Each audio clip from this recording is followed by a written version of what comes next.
Indonesia pernah memiliki seorang pemimpin yang unik.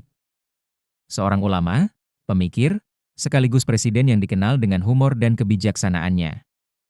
Namanya adalah Gus Dur. Di balik senyumnya yang sederhana, tersimpan kisah perjalanan hidup yang penuh perjuangan, keberanian, dan cinta terhadap kemanusiaan. Lahir dari keluarga ulama besar, 1940. Abdurrahman Wahid lahir pada 7 September 1940 di Jombang, Jawa Timur. Ia lahir di tengah keluarga ulama besar yang sangat dihormati di Indonesia. Kakeknya adalah KH Hashim Asy'ari, pendiri Nahdlatul Ulama. Sementara ayahnya, KH Wahid Hasyim, pernah menjabat sebagai Menteri Agama Indonesia.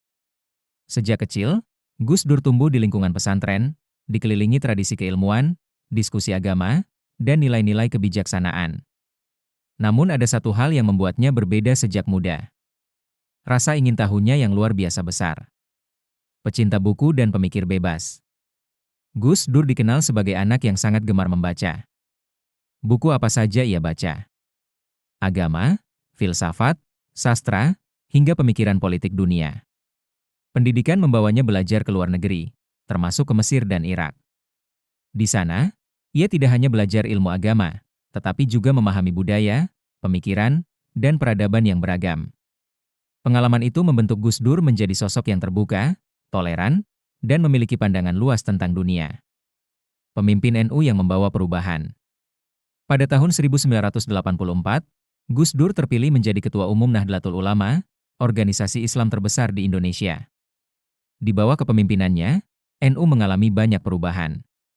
Ia membawa NU kembali pada perannya sebagai organisasi sosial dan keagamaan yang memperjuangkan pendidikan, kesejahteraan masyarakat, serta nilai-nilai toleransi. Gus Dur juga dikenal sebagai tokoh yang berani menyuarakan demokrasi dan kebebasan berpikir, bahkan ketika hal itu tidak mudah dilakukan. Tokoh penting di era reformasi. Tahun 1998 menjadi titik penting dalam sejarah Indonesia. Saat rezim Orde Baru runtuh dan Indonesia memasuki era reformasi, Gus Dur muncul sebagai salah satu tokoh yang dipercaya masyarakat. Ia memperjuangkan demokrasi, hak asasi manusia, dan kehidupan berbangsa yang lebih adil. Bagi Gus Dur, Indonesia adalah rumah bagi semua orang, tanpa memandang agama, suku, atau latar belakang. Menjadi Presiden Indonesia, 1999. Pada tahun 1999, sejarah mencatat sebuah momen penting. Abdurrahman Wahid terpilih menjadi Presiden keempat Republik Indonesia. Kepemimpinannya sering dianggap tidak biasa. Ia dikenal santai, penuh humor, namun memiliki keberanian besar dalam mengambil keputusan. Di masa pemerintahannya, Gus Dur banyak membuka ruang kebebasan bagi kelompok minoritas dan mendorong dialog antaragama. Ia percaya bahwa keberagaman bukanlah ancaman, melainkan kekuatan bangsa.